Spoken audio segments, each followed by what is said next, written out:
The King's Prophet. Chapter 4. Baby Steps. Lucifer Morningstar was your average dad. He liked his coffee in the morning. He liked to clean up the wrapping paper from sinsmas gifts before Charlie had even finished opening them. He liked ducks. A lot. He just also happened to be the king of all hell. Which, was cool too sometimes. He preferred the other stuff, but needs must and all that. After the little kerfuffle with Adam in the hotel, he'd been more than a little on edge, waiting with bated breath for some sort of retaliation from heaven, but it had yet to come. He'd spoken briefly with the other sins to inform them of this, and just to, keep them on their toes, or so to speak. Well, he guessed not all of them had toes to keep on, but the point remained. This seemed settled, for the moment at least, but he couldn't help the anxiety that remained in the back of his mind. He wanted some solid reassurance, and he knew just who he wanted it from. Prince Stolas of the Ars Goetia was truly the best prophet he'd had under his domain in eons. He was diligent and thoughtful with his work, not to mention just plain magically powerful and skilled.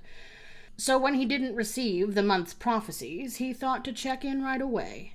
He sent the owl a text.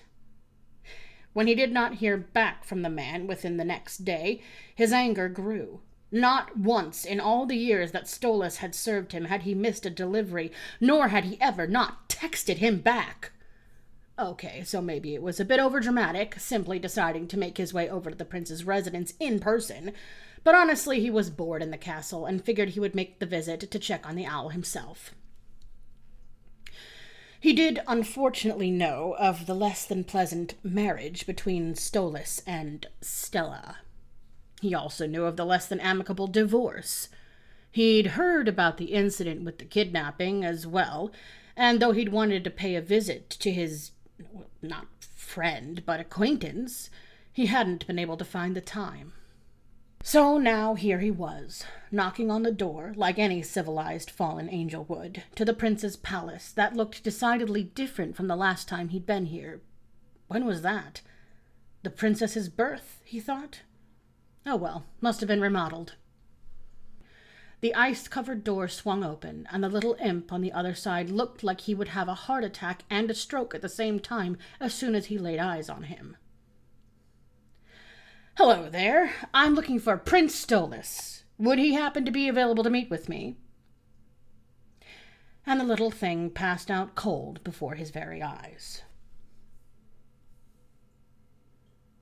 His first day actually working at the office was nothing short of a weeping disaster. He felt like he'd done each thing wrong, stumbled over every choice, and had to ask every one for help at least twice each. But Blitz had looked so happy. Luna was pleased, having been able to go on missions, and that was enough for Stolas to nod and force a smile that evening when Blitz asked him if he liked it. He had not been able to figure out how to actually get Visago's contact information, so that plan had yet to be enacted, but he would try again tomorrow. As for now, he was so tired that his eyes kept drifting shut in the passenger seat of the van. At least until the van rolled over a particularly deep pothole and he jerked upright. Sorry, Bertie. He rubbed a hand down his face and shook his head. "I hadn't realized you created all the potholes in this area of Imp City, Blitz." Blitz laughed. "Yeah, all right."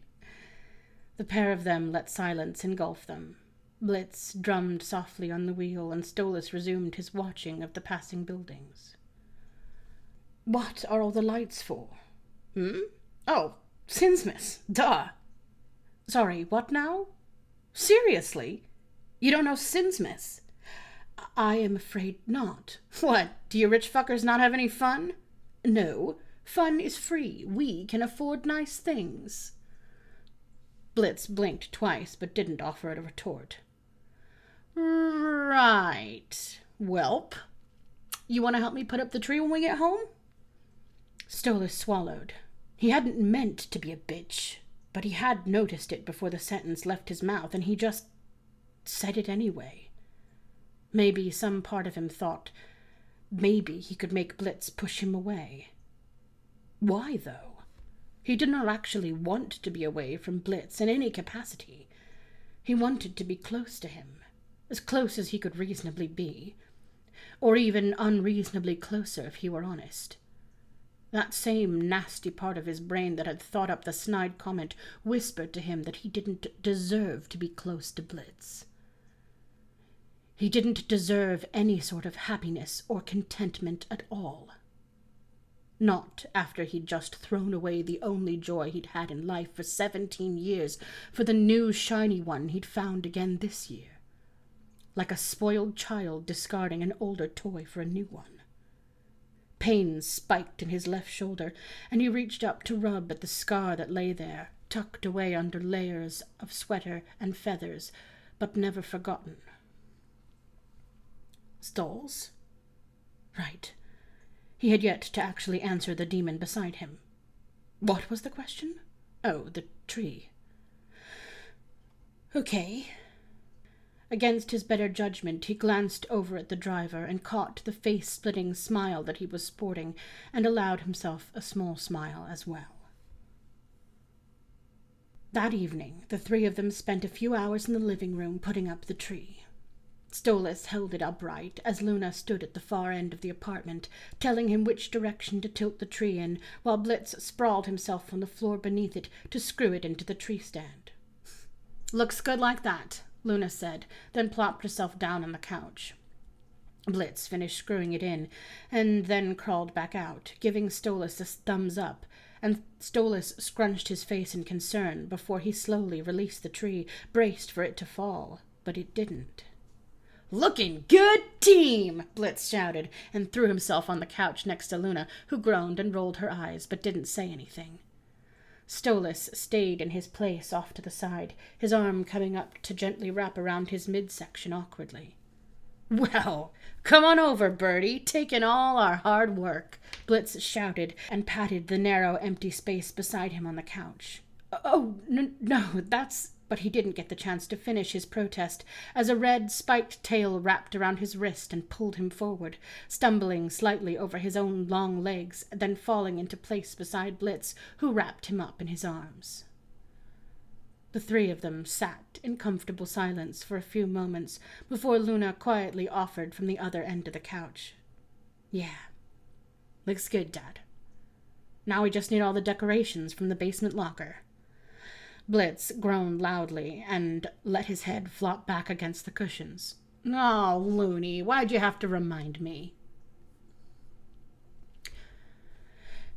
With Blitz gone to the basement locker, Stolas tapped his talon anxiously and reached over to pick a dead leaf off the fern he'd been trying to bring back to life.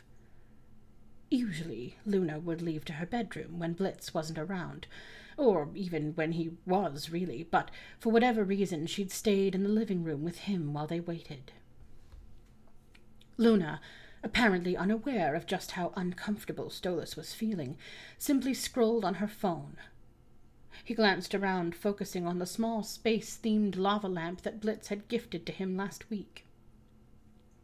It was glowing from its place next to the TV, swirls of purple and gold holding his attention. "She's okay, you know." He nearly jumped out of his skin at the sound of her voice. Stolas blinked.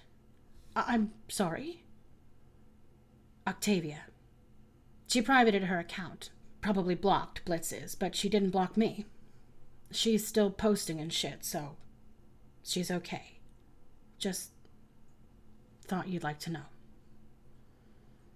Stolas let out a shaky breath and nodded, refusing to let the tears fall that had gathered in his eyes.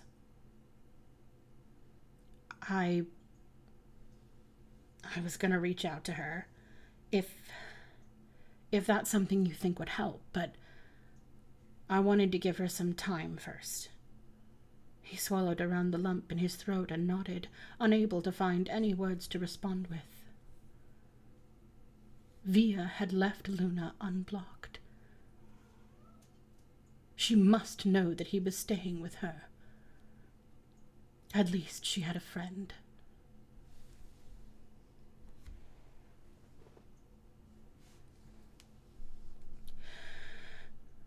That night, he had the dreams again. Via, surrounded by black, shadowy figures, their forms reaching over, clawing at her, consuming her. Stolas tried to run to her, but no matter how hard he pushed himself, he stayed in one place. No, that's not true. He could feel his legs moving, running, one in front of the other, but no matter how fast he went, he got no closer to her. And the voices were surrounding them, swirling from him to her and back again. "Look, he's calling again. He's just trying to seem like he cares about her. Honestly, it's pathetic." "Did he really think he could have it both ways?" Stella's piercing cackle made his ears ring. "Choose his little plaything over his own flesh and blood."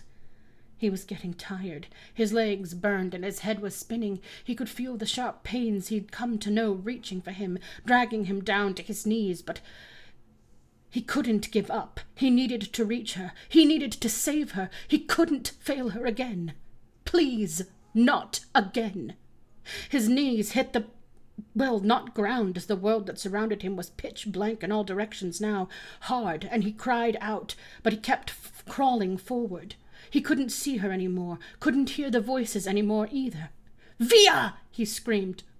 "Octavia!" "Stolas! Stoles! Stolas!" He shot up off the couch, hand grabbing at his chest feathers tightly, pulling more than a few free. Hey, it's okay. He felt warm hands on his arms, and then a warm body pressed against his side, one hand moving up to the side of his face and pulling his head toward the warm body. "It's okay. Just a dream, baby. Just a dream." He was shaking, he realized as he returned to his body. "A dream. I've got you. Blitz, can I sit here with you?" Stolas said nothing, but shifted just barely, and Blitz crawled up onto the couch behind him. He slid his legs on either side of Stolas's body and then laid back, pulling Stolas with him, attempting to have the birdie settle against his chest, but the movement made Stolas's head swim and his stomach turn. I'm... He panted and pushed himself out of Blitz's embrace, rushing toward the bathroom and collapsing onto his knees in front of the toilet. Blitz was beside him in an instant, brushing feathers away from his face and rubbing a hand down his back, so carefully as to not ruffle the already dull and dry feathers. Stolas heaved a few more times before sitting down on the floor. Blitz moved away for a moment, and Stolas whimpered at the loss of contact. "It's all right. Come on. Let's get you back to bed." The imp handed him a little cup of mouthwash. "Swish it and spit out, okay? Nothing worse than throw-up breath in the morning." Stolas took the little cup with shaky hands and poured it into his mouth, swishing it around a few times, then allowing Blitz to pull him to standing and help him to the sink before he spat it out. "Better?" Blitz asked, hand still firmly on Stolas's back. He found the touch to be grounding, solid and warm, reliable. He nodded slightly and allowed Blitz to lead him back to the couch. Do you cuddle?" Blitz asked with a sheepish grin. Stolas nodded again. Blitz quickly clambered over the couch arm and settled his back against it, spread his legs, and opened his arms for Stolas to fall into. Instead of falling backwards and letting his back rest against the imp's chest, he crawled forward and set his head against the imp. He felt the smaller pair of arms close around him, holding him close, as the thin tail wrapped itself around his waist. He looked over at the lava lamp and watched it swirl until his eyes felt heavy. This time, as he slept, he felt warm, safe, protected, and the dreams did not come.